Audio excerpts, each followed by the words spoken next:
Mes très chers bien-aimés, fidèles téléspectateurs, nous vous disons bonjour, shalom. Nous vous aimons énormément. Nous aimons votre attitude vis-à-vis de nous. Merci de nous avoir suivis. Merci de la confiance que vous nous avez faite. Et vous avez faite à votre grande chaîne Balade Monde Télévision. Merci aussi à la confiance que vous avez faite à votre grande émission Parole aux serviteurs. Que l'Éternel vous bénisse abondamment. Oui, bien-aimés, nous sommes là encore ce matin pour vous communiquer un message. Je vous avais dit autrefois que Dieu a fait de nous, a fait de votre humble serviteur un messager. Donc ce sont des messages que Dieu nous donne pour vous. Prenez ces messages en considération et pratiquez-les. Et votre vie ne restera pas la même. Que Dieu vous bénisse. Sans plus tarder, nous prions. Père, merci pour ces instants précieux. Merci de nous avoir donné, Seigneur, cette opportunité. Seigneur, pour parler à ton peuple à travers le média. Nous te rendons grâce. Nous prions que ton règne vienne ce matin, que ta volonté soit faite sur la terre comme au ciel. Et je prie que tu ouvres l'intelligence de ton peuple. Nous rendons toute pensée captive à l'obéissance de Christ. Je bénis tout auteur, tout raisonnement, toute pensée qui s'élève contre la connaissance de Dieu. Saint-Esprit parle au travers de nous. Accomplis la volonté de Dieu, glorifie Jésus. Dans le nom de Jésus-Christ, nous avons ainsi prié. Amen. Que Dieu vous bénisse, bien-aimés. Sans plus tarder, nous prenons 3 portions des Écritures. La première portion des Écritures, nous sommes dans Genèse chapitre 1er, le verset 26 au verset 27. Genèse chapitre 1er, le verset 26 au verset 27. Nous lisons au nom de Jésus. C'est Genèse chapitre 1er. Oui, bien-aimé. Il est écrit: Puis Dieu dit, faisons l'homme à notre image et selon notre ressemblance, et qu'il domine sur les poissons de la mer, sur les oiseaux du ciel, sur les bétails, sur toute la terre, et sur tous les reptiles qui rampent sur la terre. Verset 27. Dieu créa l'homme à son image, il les créa à l'image de Dieu, il créa l'homme et la femme. Amen. Que Dieu vous bénisse. Et nous prenons une autre portion des Écritures, un autre passage biblique. Là, nous sommes dans le Nouveau Testament.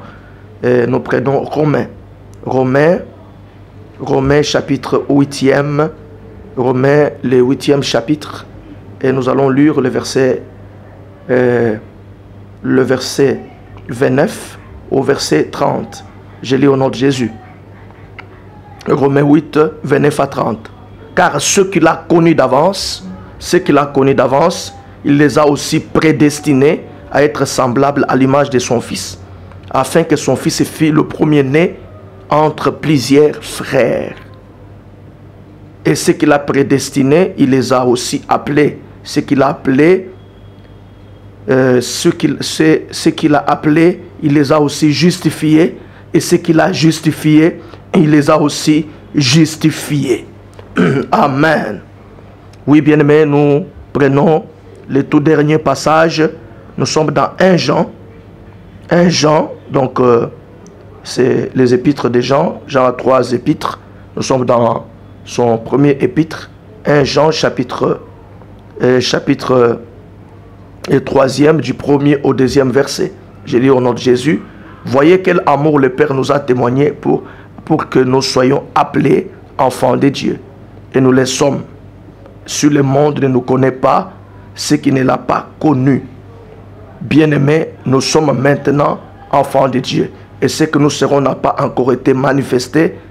Et nous savons que lorsque cela sera manifesté, nous serons semblables à lui parce que nous le verrons tel qu'il est. Amen, amen.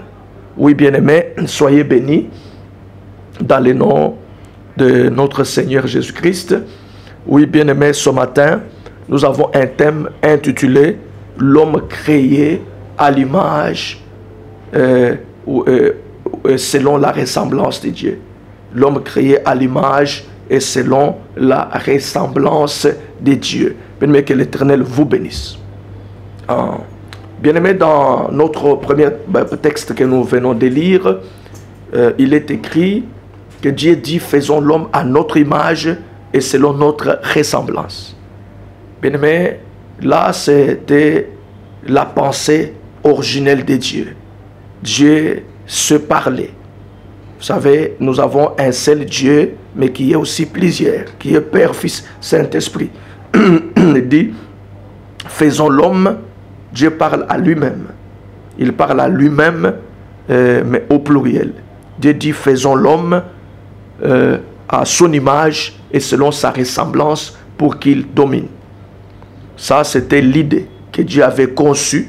C'était sa pensée originelle pour l'humanité.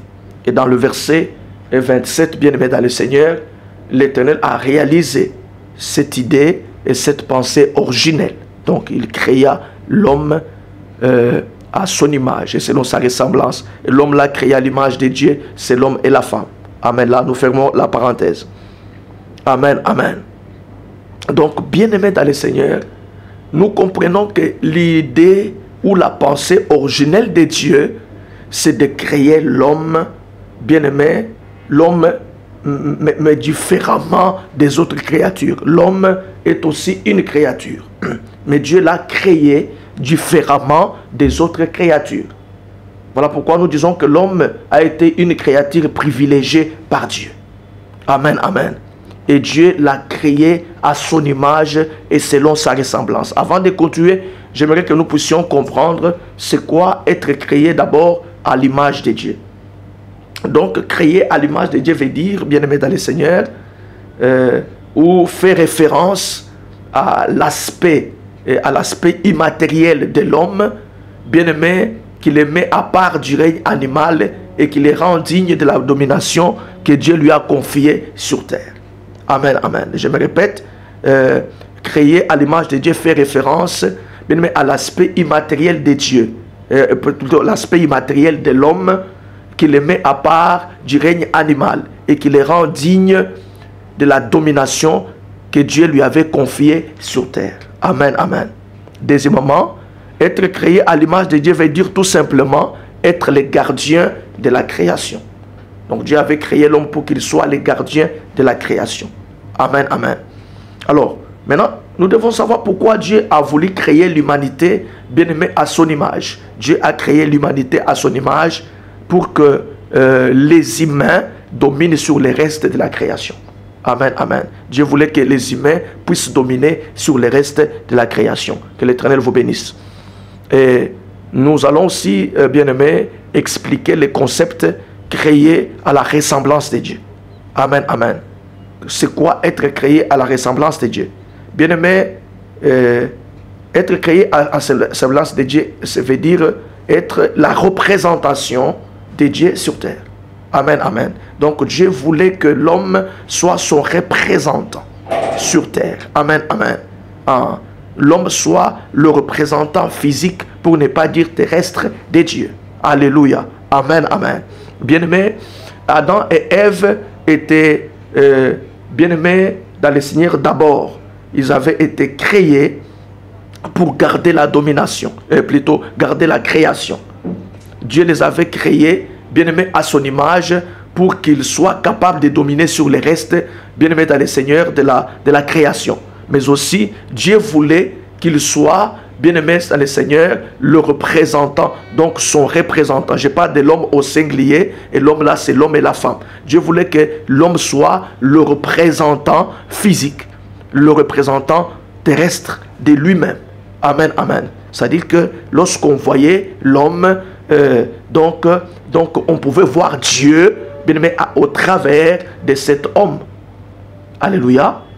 Donc l'homme était le représentant valable de Dieu. Alléluia. Est-ce que je me fais entendre? Et pour Christ, il est écrit dans 1 Colossiens chapitre 1er, le verset 15, il est écrit qu'il est l'image du Dieu invisible. Jésus-Christ, il est l'image du Dieu invisible. Mais Adam était, bien-aimé, l'image, bien-aimé, terrestre de Dieu. Amen, amen. Adam était le représentant physique, bien-aimé dans le Seigneur, ou terrestre de Dieu. Amen, amen. Que l'Éternel vous bénisse. Et c'est ça, bien-aimé dans le Seigneur, la matérialisation de cette pensée originelle de Dieu. Dieu a créé un être physique, un être molécule, matériel, mais en même temps surnaturel. Amen, amen. Il avait créé l'homme vraiment avec les corps, avec la matière. Mais aussi, il avait créé comme étant un être surnaturel. C'est ce qui lui permettait de dominer. C'est ce qui lui permettait, bien aimé dans le Seigneur, de contrôler. C'est ce qui lui permettait de dominer sur le reste de la création. Dieu avait donné à l'homme la puissance de domination, la puissance de gestion, la puissance pour maîtriser l'espace et la matière. L'homme était un dominateur. Amen, amen. L'homme était le représentant, bien aimé dans le Seigneur, valable de Dieu. L'homme opérait dans la classe de Dieu. Il avait une intelligence surnaturelle. Il avait la sagesse comme celle de Dieu. Il avait la connaissance ou la science de Dieu. Il faut souligner que Adam n'était pas né enfant, il a été créé directement fils. Amen, amen. Donc Adam est sorti directement avec une maturité. Donc il était fils de Dieu. Il était capable de manifester le caractère de Dieu. Malheureusement, cet homme que Dieu a créé, il a cédé à la tentation. Cet homme a désobéi. Cet homme a péché. Bien-aimé, cet homme a succombé. Et quand l'homme a péché, bien-aimé dans le Seigneur, l'homme a perdu l'image l'image et la ressemblance de Dieu que Dieu lui avait donnée. Il a perdu cette image et la ressemblance de Dieu. Et l'homme est mort spirituellement. La mort spirituelle qui veut tout simplement dire la séparation de l'homme avec Dieu. L'homme a perdu sa dimension surnaturelle, pour ne pas dire spirituelle. L'homme est resté molécule, il est resté matériel, il est resté matière. Amen. Il est resté physique, charnel. Et là, il ne pouvait plus dominer. Amen. L'homme est devenu limité.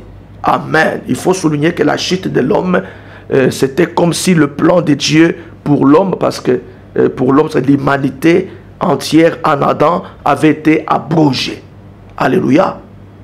Que l'Éternel vous bénisse. Mais gloire soit rendue à Dieu. Tellement que Dieu tient, bien-aimé dans le Seigneur, à faire de l'homme celui qui le représente valablement. Tellement que Dieu tient à vraiment, bien-aimé dans le Seigneur, dans sa pensée originelle, il veut que l'homme soit créé à son image et selon sa ressemblance, ce qu'il avait matérialisé en Adam. Bien-aimé, quoique Adam ait péché, ait désobéi, Dieu ne l'a pas laissé comme tel. Amen, amen. Et comme nous l'avons toujours dit, Dieu avait pourvu à un moyen. Ce moyen-là était Christ Jésus. C'est pourquoi la parole a été faite chair. Le Verbe est devenu chair. Bien-aimé, Jésus est venu dans ce monde. Dieu a pris la chair humaine. Dieu est devenu homme. Il s'est fait semblable aux hommes. Jésus est venu, bien-aimé dans le Seigneur, il est monté à la croix, il a pris la place de l'homme. Amen, amen. Dans le péché. Bien-aimé, il a racheté l'homme, bien-aimé, d'un grand prix, au prix de son sang. Il a libéré l'homme de l'emprise du diable. Amen, amen. Voilà pourquoi, bien-aimé dans le Seigneur, quand nous croyons en Jésus, bien-aimés, nous récupérons notre identité d'enfant ou de fils de Dieu. Adam était fils de Dieu. Il était le représentant valable de Dieu sur terre. Il opérait dans la classe de Dieu. Il était sur la terre comme un Dieu aussi. Un petit Dieu. Amen, amen. Mais lorsqu'il a péché, il avait perdu son identité de fils de Dieu. Alors, mais nous, quand nous croyons en Jésus, comme il est écrit dans Jean chapitre 1er, le verset 2e, il est écrit à tous ceux qui l'ont reçu, à tous ceux qui croient en son nom, il leur a donné, la parole qui est Jésus, le pouvoir de devenir enfants de Dieu, lesquels sont nés ni du Père, ni de la volonté de l'homme, ni de la volonté de la chair, mais de la volonté de Dieu. Amen, amen. Donc c'est quand nous recevons Jésus, nous croyons en Jésus, bien-aimés dans le Seigneur, nous reprenons notre identité, bien-aimés, vraiment des enfants d'enfants ou des fils de Dieu. Amen, amen. Et dans Jean 1 Jean, chapitre 3e que nous avons lu, là il est écrit, voilà l'amour, bien-aimé, voici quel amour le Père nous a témoigné, afin que nous soyons appelés enfants de Dieu. Dans le verset 2e, on dit, nous sommes maintenant enfants de Dieu. Gloire au Seigneur. Nous sommes maintenant enfants de Dieu, pour ne pas dire fils de Dieu, car nous allons grandir. Enfants de Dieu. Et la Bible dit aussi que mais ce que nous sommes n'a pas encore été manifesté. Et lorsque cela sera manifesté, nous le verrons tel qu'il est. Amen, amen. Alléluia. Donc, bien-aimé, c'est cela. En Christ, nous avons repris, bien-aimé, notre identité d'enfant ou de fils de Dieu. Amen, amen. Est-ce que je me fais entendre? Alléluia. Donc, bien-aimé, il faut souligner, comprendre que, bien-aimé dans le Seigneur, c'est en Christ, parce que Jésus était venu pour restaurer dans l'homme ce qu'il avait perdu.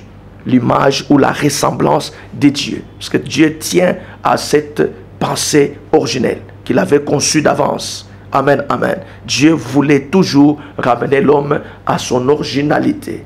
Amen, amen. Voilà pourquoi la nouvelle naissance, en d'autres termes, c'est comme si nous faisons le retour à l'humanité. Donc nous retournons dans notre originalité. Amen, amen. Nous reprenons ce que nous avions perdu. Jésus est venu restaurer à nous l'image ou la ressemblance de Dieu. Il est venu aussi ramener à la vie ce qui était mort, et que notre esprit qui était mort. Il est venu nous réconcilier avec le Père parce que nous étions séparés de Dieu. On ne pouvait plus communiquer avec Dieu. Notre communion avec Dieu avait été brisée.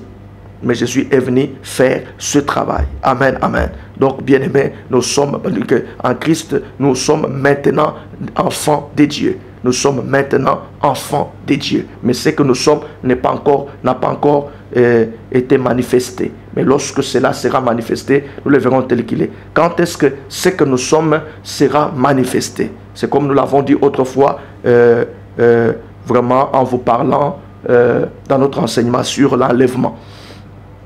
Nous avions dit nous avons expliqué dans 1 Corinthiens chapitre 15 le verset 51 au verset 54.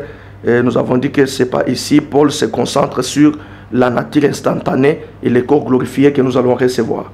Alors la Bible dit que nous ne mourrons pas tous, mais tous nous serons changés.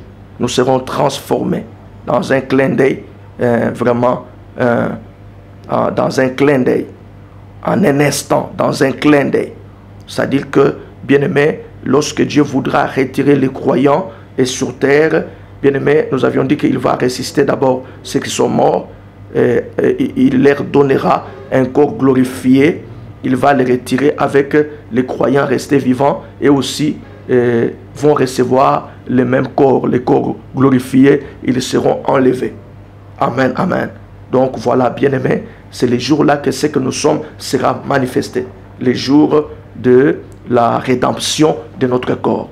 Les jours où nous allons recevoir un corps glorifié ou un corps glorieux. Les jours où ce corps mortel sera transformé en un corps immortel. Les jours où ce corps corruptible sera transformé en un corps incorruptible. Amen, amen. C'est ces jours-là que ce que nous sommes sera manifesté. Alléluia. Amen, amen. Ce que je me fais entendre. Oui, bien-aimé, il est très important que tu comprennes les choses. Et dans Romains, que nous avons lu, vraiment, qui est d'ailleurs, je peux notre texte de base, Romains 8, verset 29, il est écrit à 30, que ce qu'il a connu d'avance, il les a prédestinés à être semblables à l'image de son Fils. Afin que son Fils fût le premier-né entre plusieurs frères. Gloire au Seigneur. Bien-aimés dans le Seigneur, il faut comprendre que nous qui sommes en Christ aujourd'hui, nous qui avons connu Dieu aujourd'hui, nous qui sommes devenus enfants de Dieu aujourd'hui, Dieu nous avait connus d'avance. Amen, amen. Dieu nous a connus d'avance. Avant notre existence terrestre, bien-aimé, Dieu nous connaissait déjà. Parce qu'il faut que tu comprennes que avant que nous existions physiquement, nous avions existé spirituellement. Amen, amen. Nous avions existé spirituellement. Et Dieu nous avait connus d'avance. Et tellement qu'il nous avait connus d'avance, il nous avait déjà prédestinés. C'est-à-dire avant la fin du monde. Dieu nous avait prédestinés à être semblables à l'image de son Fils. Amen, amen. Alléluia. Et vous devez comprendre que Jésus, on l'appelle le second Adam. Le premier Adam avait désobéi, il est tombé, il a succombé. Alors le deuxième Adam, il est venu, il a pris les témoins qu'Adam avait laissés. Lui, il a obéi jusqu'à la mort, même jusqu'à la mort à la croix. Amen, amen. Jésus est notre deuxième Adam. Maintenant, en Christ, nous sommes recréés, bien-aimés, à l'image et selon la ressemblance de Dieu. Amen, amen. Il faut comprendre que lorsque nous croyons en Jésus, lorsque nous entrons en Christ, lorsque nous naissons de nouveau en Christ, bien-aimés, nous sommes recréés, bien-aimés, à l'image, nous sommes recréés à l'image et selon la ressemblance de Dieu. Amen, amen. Parce que l'homme était créé, nous avions premièrement Adam qui représentait toute l'humanité, parce qu'Adam était le représentant de l'espèce humaine. Quand Adam est tombé, quand Adam a désobéi, bien-aimé dans le Seigneur, Dieu n'a pas laissé les choses comme ça. Il a envoyé Jésus-Christ comme second Adam. Et lui, bien-aimé dans le Seigneur, il a corrigé les choses. Lui, il a obéi jusqu'à la fin. Et Dieu en Christ, et Dieu a voulu nous recréer en lui, bien-aimé dans le Seigneur, à son image, selon sa ressemblance. Donc c'est en Christ que nous sommes recréés, bien-aimés dans le Seigneur. Dieu nous a prédestinés à être semblables à l'image de son Fils. Donc Dieu, Jésus-Christ étant Fils de Dieu. Une fois nous avons dit que le Fils de Dieu veut dire Dieu.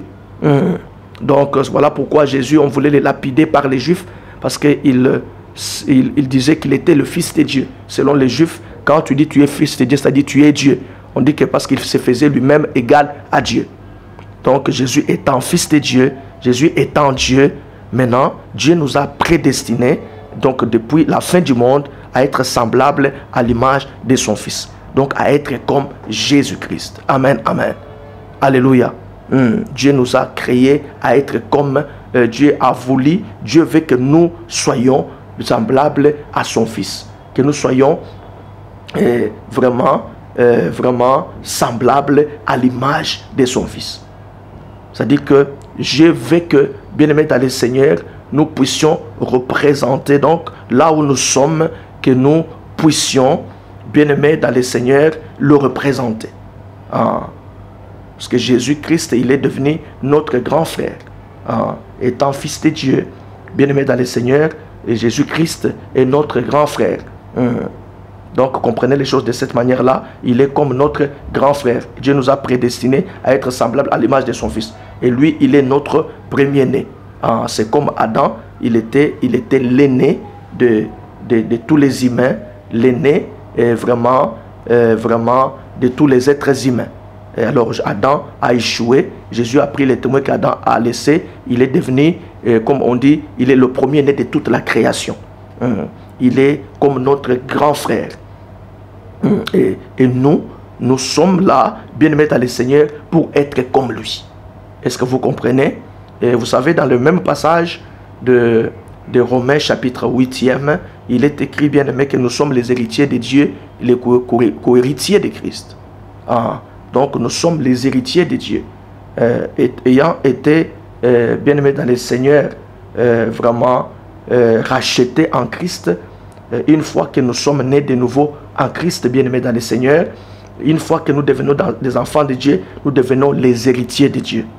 Nous devenons les héritiers de Dieu, mais aussi les co-héritiers de Christ. Donc nous héritons ensemble avec Christ. C'est-à-dire que nous avons l'accès dans tout ce que Christ a eu.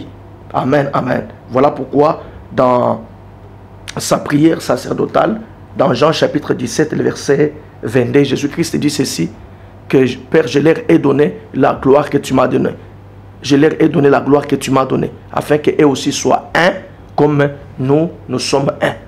Amen, amen. Que je leur ai donné la gloire que tu m'as donnée. Donc Jésus nous a donné cette gloire que le Père nous avait donnée. Là, nous parlons, vous savez, des fois nous parlons de Jésus en tant qu'homme, mais Jésus en tant que Dieu, c'est lui le Père même. Amen, amen. C'est lui le créateur de toutes choses. C'est lui le commencement et la fin. Amen. Hein? Mais Jésus, dans son humanité, il est le Fils de Dieu. Amen, amen. Ah, il est le Fils de Dieu. Voilà pourquoi il disait, le Père, quand il a envoyé, je demande ça au Père, et vraiment, mon Père, tout ça, c'est l'homme qui parlait. Ça, c'est Jésus qui parlait en tant qu'homme dans son humanité, il parlait comme ça. Mais il y avait des temps, des moments où il s'affirmait en tant que Dieu. Amen, amen. Je pense que là, je me fais entendre. Donc, bien-aimé dans le Seigneur, on dit que Jésus est venu nous donner la gloire qui lui a été donnée. Donc, pour que nous puissions faire des choses comme lui. Voilà pourquoi il dit encore que celui qui croit en moi fera aussi des choses que je fais et il en fera de plus grandes. Amen. Donc, Jésus est venu afin de pouvoir bien accomplir ce qui a été la pensée originelle de Dieu pour l'humanité. Il est venu accomplir le plan merveilleux de Dieu pour l'humanité.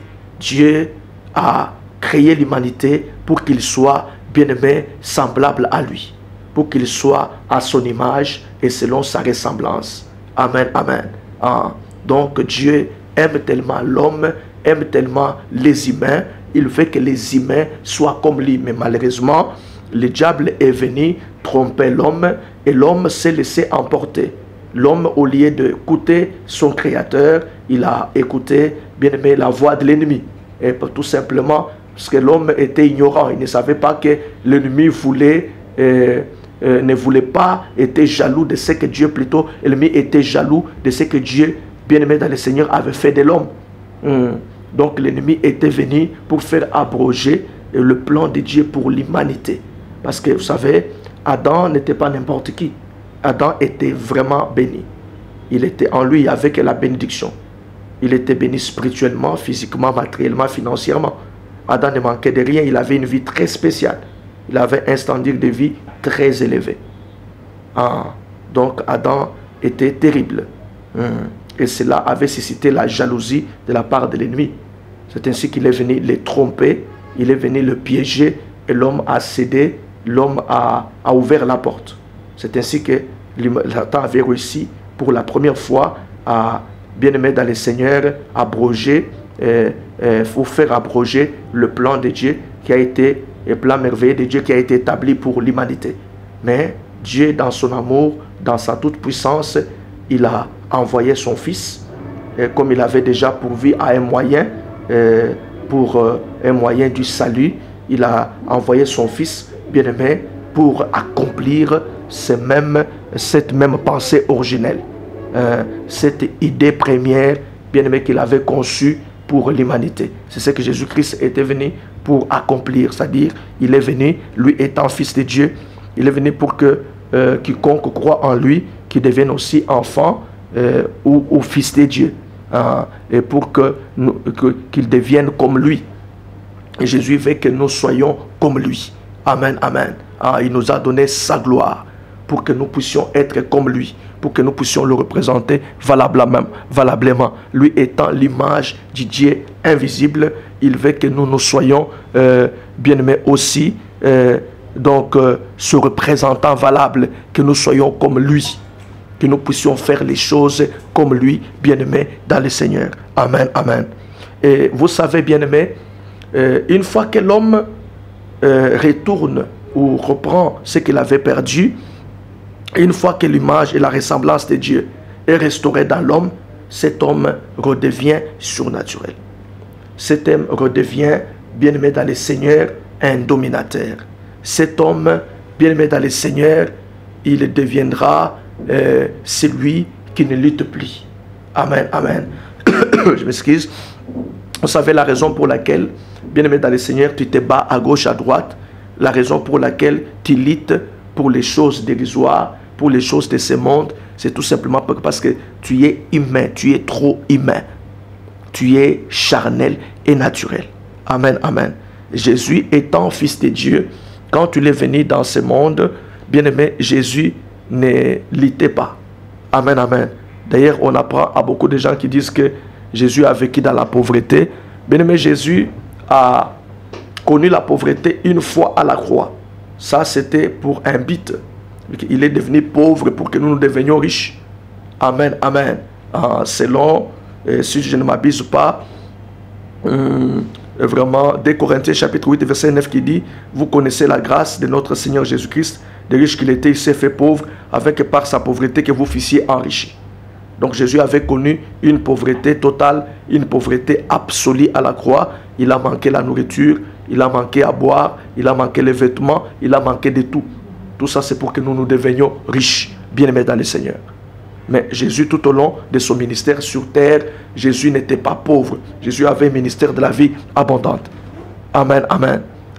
Et vous savez, Jésus avait un trésor. Il avait un trésorier pour dire qu'il avait aussi un trésor. Et vous devez savoir que Jésus avait connu l'abondance tout au long de son ministère sur terre. Donc Jésus, il avait tout ce dont il avait besoin. Donc Jésus avait tout ce qu'il fallait et pour accomplir la volonté de Dieu dans ce monde. C'est comme un ministre de Dieu qui est là, qui fait son ministère sans s'inquiéter, qui est bien soutenu, qui a un bon partenariat. S'il veut organiser une campagne d'évangélisation, il le fait facilement. S'il veut louer une salle, grande salle quelque part pour tenir une conférence, il le fait facilement. S'il veut aller aux États-Unis, vraiment faire une campagne, aller par-ci, par-là, il le fait facilement. Donc Jésus était comme ça. Jésus n'avait rien manqué. Il avait tout ce qui pouvait vraiment couvrir tous ses besoins, mais il en avait aussi de plus pour donner aux autres, parce que Jésus et ses disciples avaient l'habitude de donner aux indigents, de donner aux pauvres.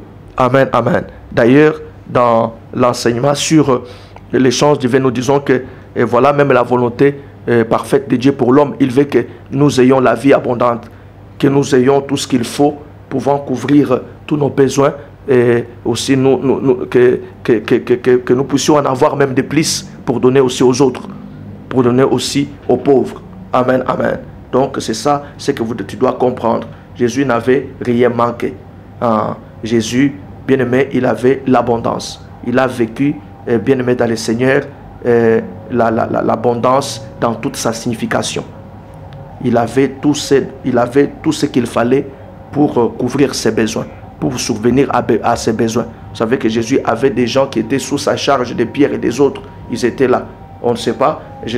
Et ces gens-là, d'autres même avaient des familles. Je pense que en fait, Jésus leur donnait quelque chose. Donc pour donner aussi à leur famille.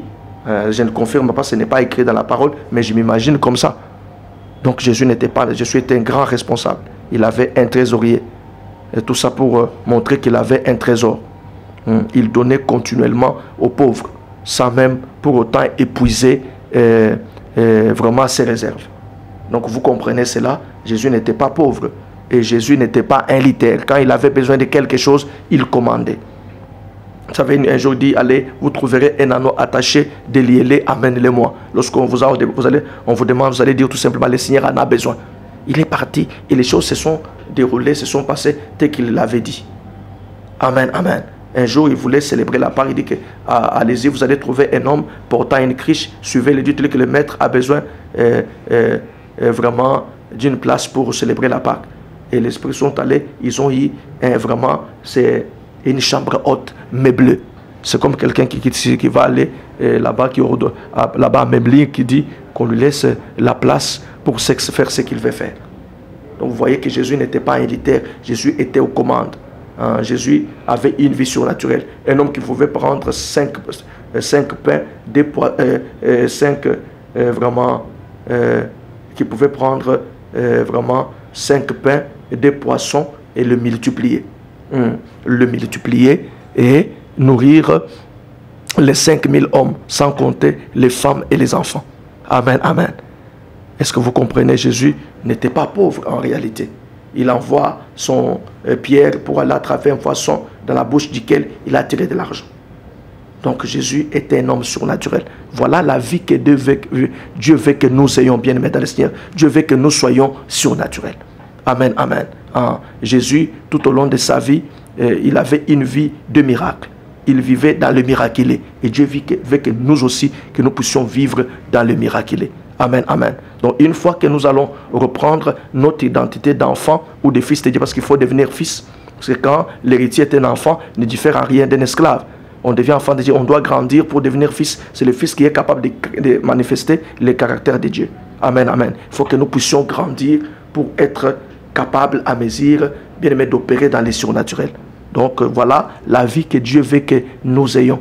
Nous étant ses enfants, que nous soyons surnaturels. Que nous ayons une vie surnaturelle. Que nous puissions marcher dans le miraculé. Amen, amen. Que nous ne puissions pas lutter pour les petites choses. Donc, bien aimé, si nous luttons pour les choses de ce monde, pour les choses dérisoires, pour des petites choses, c'est parce que il y a point à nous l'image et la ressemblance de Dieu. Donc, c'est très avantageux, bien aimé. Dieu veut, voilà pourquoi nous avions dit que Dieu veut que tu cherches premièrement son royaume. Dieu veut que tu reprennes son image et sa ressemblance. Dieu veut que tu sois son représentant valable, que tu le reflètes. Dieu t'a donné son esprit, le Saint-Esprit, pour que tu deviennes comme lui. Pour que tu manifestes, bien aimé dans le Seigneur, son caractère. Pour que tu le représentes valablement. Pour que tu opères dans vraiment des signes et des prodiges sur terre. Ésaïe a dit, moi et les enfants que l'Éternel m'a donnés, nous sommes les signes et les présages de la part de l'Éternel qui siège au milieu des chérubins. Dieu veut que nous soyons des signes nés, que nous puissions manifester des signes, nous puissions opérer des signes, des prodiges, voire même des miracles. Amen, amen. Donc voilà, bien-aimés, Dieu veut que nous puissions redevenir cet homme qu'il avait créé au commencement, qui avait son image et selon sa ressemblance. Et quoique en Adam, l'humanité a connu l'échec, nous avions échoué, nous avions perdu, mais ce que nous avions perdu en Adam, nous les avons retrouvés en Christ. Christ est venu, il a restauré en nous l'image et la ressemblance de Dieu. Il a fait de nous le représentant valable de Dieu. Amen, amen. Il a fait en sorte que nous soyons comme lui. Mais maintenant, c'est la part de l'homme, bien-aimé dans le Seigneur, de s'accrocher à ce que Dieu a fait. Bien-aimé dans le Seigneur, de croire à ce que Jésus-Christ a accompli sur la croix de Golgotha, d'être disposé, de se connecter, bien-aimé dans le Seigneur, à ce qui a été fait pour que l'image et la ressemblance de Dieu soient restaurées ou rétablies en lui et que qu'il retourne dans la domination, qu'il soit rétabli dans sa domination. Amen, amen. Pour qu'il puisse représenter Dieu, pour qu'il puisse dominer sur le reste de la création, qu'il domine sur tout ce qui est physique, tout ce qui est matériel, voire même sur l'argent. Amen, amen. Donc tu as l'image, la ressemblance de Dieu, tu vas dominer sur tout ce qui est physique, sur tout ce qui est matériel. Les choses pour lesquelles tu te bats à gauche, à droite, ces choses vont commencer à t'obéir. Tu vas commencer à dominer ces choses et tu vas commencer à commander, ordonner et ces choses seront attirées vers toi. Oui, bien-aimé, dans le Seigneur, que l'Éternel vous bénisse. Et nous allons prier rapidement. Là où tu es, tu vas prier que le Saint-Esprit restaure en toi l'image et la ressemblance de Dieu. Tu vas prier à ce que ce matin, que Dieu libère dans ta vie le surnaturel, que Jésus te donne cette gloire. Il a dit que je leur ai donné la gloire que tu m'as donnée. Prions au nom de Jésus-Christ. Tendre Père, au moyen de ton esprit, daigne, ô Dieu, rétablis en nous l'image et la ressemblance de Dieu que nous avions perdu en Adam. Père, nous prions que tu libères dans notre vie le surnaturel. Libère dans la vie de ton peuple et de tes enfants le surnaturel. Nous voulons désormais te représenter valablement. Nous voulons opérer dans les surnaturels. Nous voulons être les commandeurs des signes, des prodiges et des miracles au nom de Jésus-Christ de Nazareth. Père de grâce, nous voulons que ta pensée originelle soit accomplie pour ma vie, pour la vie du bien-aimé, de la bien-aimée qui est en train de me suivre. Dans le nom de Jésus, nous avons supplié. Oui, bien-aimé, je prie pour toi, Père Céleste. Merci pour ce message. Ce message, il est vrai que c'est un message qui est difficile pour celui qui vit à peine d'accepter Jésus. C'est un message un peu difficile, mais il y a quelqu'un qui a grandi, qui a très bien compris le plan de Dieu. C'est pour que tu reprennes l'image ou la ressemblance de Dieu. Pour que cela fait que sa pensée originelle soit matérialisée en toi. Alléluia. Et je prie pour que tu reçoives maintenant cette image et cette ressemblance de Dieu. Que le surnaturel soit libéré dans ta vie. Que tu sois insigné.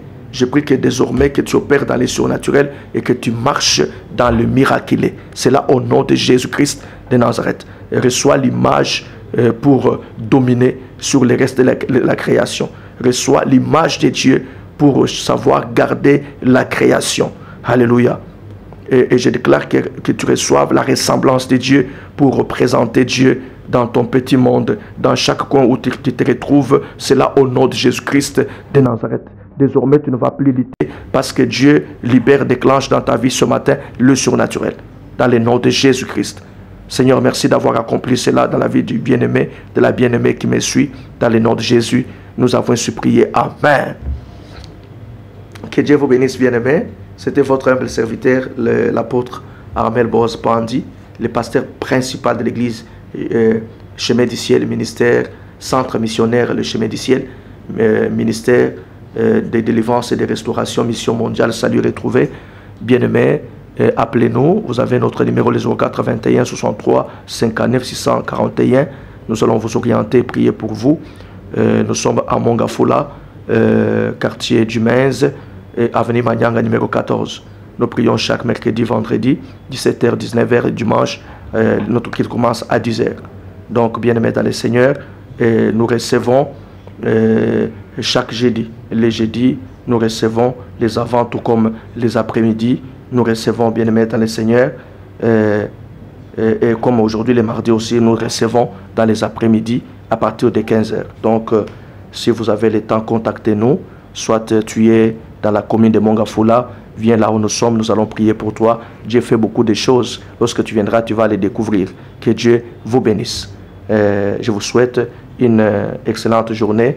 Et si vous êtes déjà pendant les heures du soir, une bonne soirée. Que les Tout-Puissants vous bénissent. Portez-vous bien chez vous. Ciao.